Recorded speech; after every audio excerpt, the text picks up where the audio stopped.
What is the point of healing any wound if not to have a better relationship with life, with ourselves? Hey all, I am VictorY. I help provide insight to empower, and for a long time I was injured mentally, emotionally, and physically.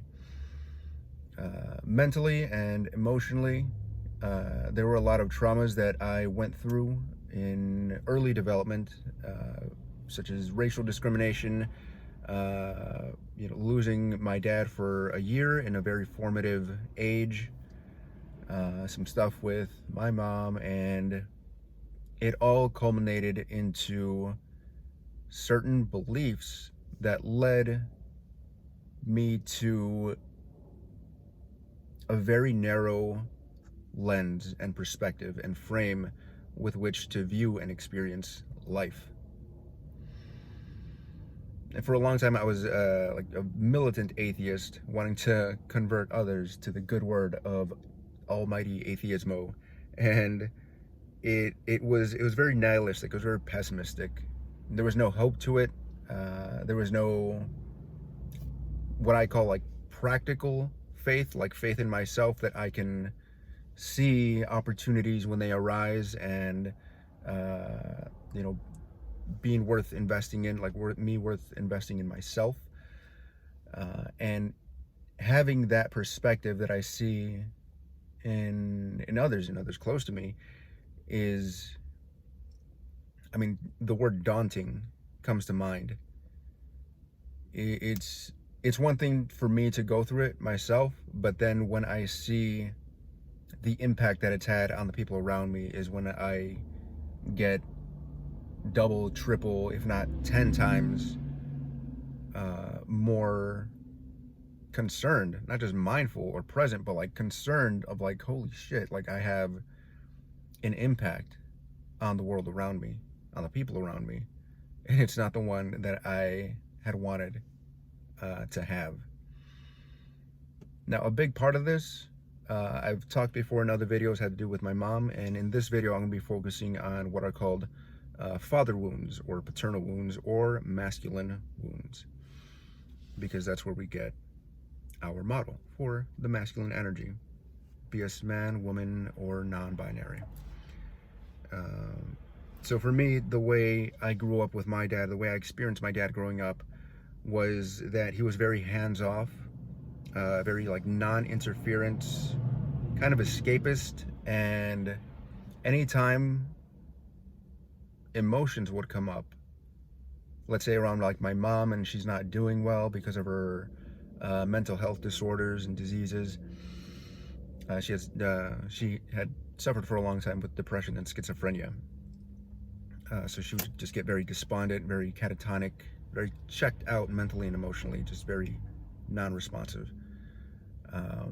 And so that would cause mental and emotional disruption in the family. And whenever he would see one of us crying, what we would see in that time is him walking away, just walking away from, the problem as we perceived it in that time. Years later, having gotten to know the man, and having resolved a lot of like my own issues that I was projecting onto him based on all that past experience, what I saw was like, he wasn't walking away from the problem. He was like, that was his way of showing love, is to jump into action, is to, that masculine energy just wants to like dive into solution and problem solving mode. So he saw emotion, and saw his son or his daughters in emotional distress, so he leapt into action. We didn't see that. We saw him do other things, but it's the reason we look back.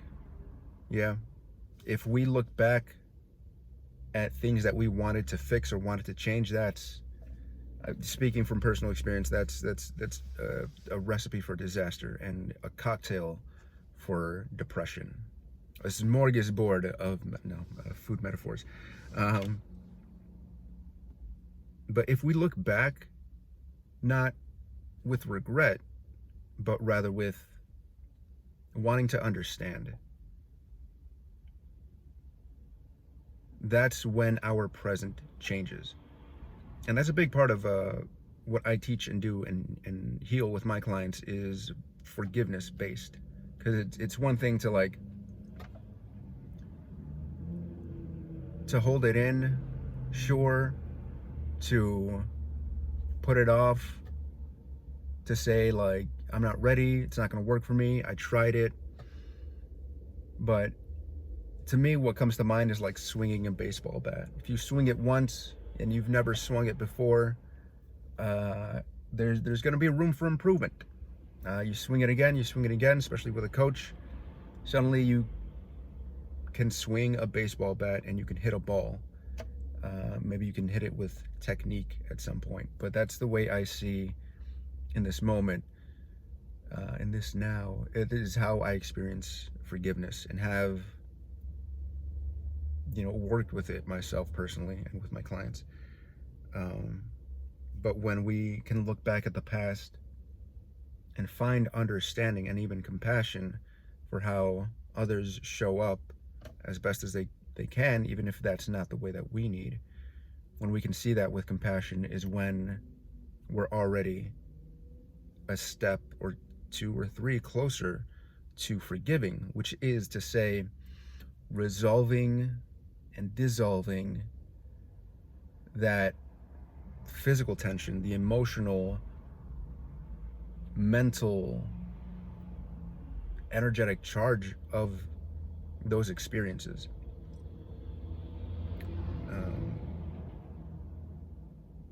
So understanding through compassion how my dad is and how he operates helps me to understand him better now, helps me to navigate and communicate with him better now and have a better relationship than we've ever had. But it also allows me to look into his past and see the things that formed this man, how he went through his own trials and ordeals that helped him to come to the beliefs and understandings that inform his perspective. And I may not agree with them.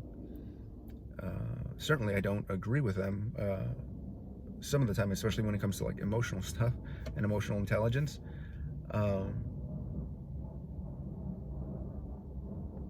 But in having compassion, right, what I feel like is empathy with boundaries. Empathy meaning I can put myself in his shoes, but for me that like ends up like me getting kind of stuck in that, in like being outside of myself. Compassion being like I empathize, and these are things that I didn't like, that didn't work for me, that I see you doing, that I would prefer that you not, or that I would prefer that you do more of. So it's allowed me to see my father, and therefore myself, and therefore our relationship, and how I relate to myself and others in a far more multi-dimensional way. And like harkening back to the initial question at the beginning of this video, why do we heal, is because for me personally, resentment is corrosive, it is self-destructive, it is self-defeating, and that's what forgiveness dissolves, is that acidic resentment and regret, lament, wishing things were different.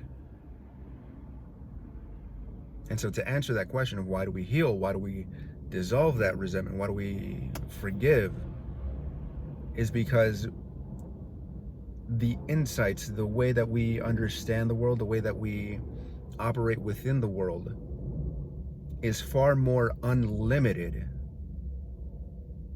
It's far more without limits, without obstacles, without burden,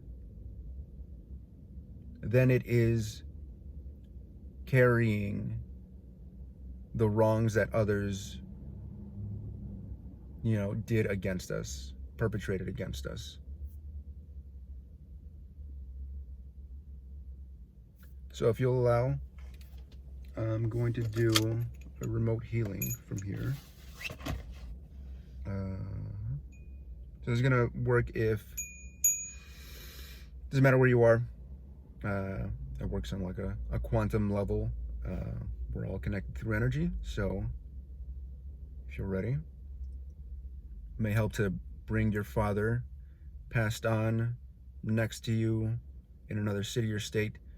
Bring them to your mind, to your awareness, as if they were standing right beside you, right in front of you. Yeah? So here it goes.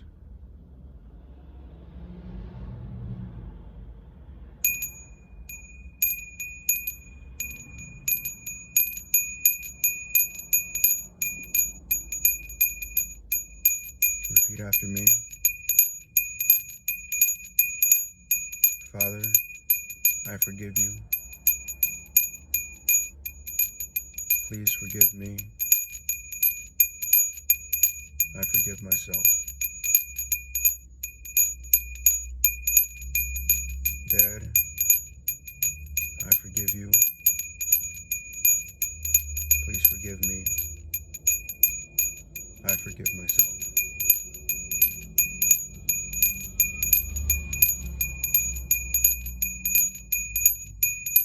If any other father figures come to mind,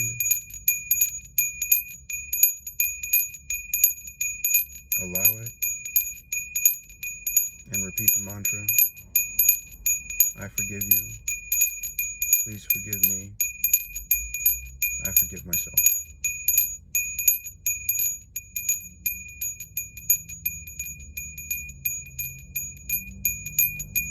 I forgive you. Please forgive me. I forgive myself.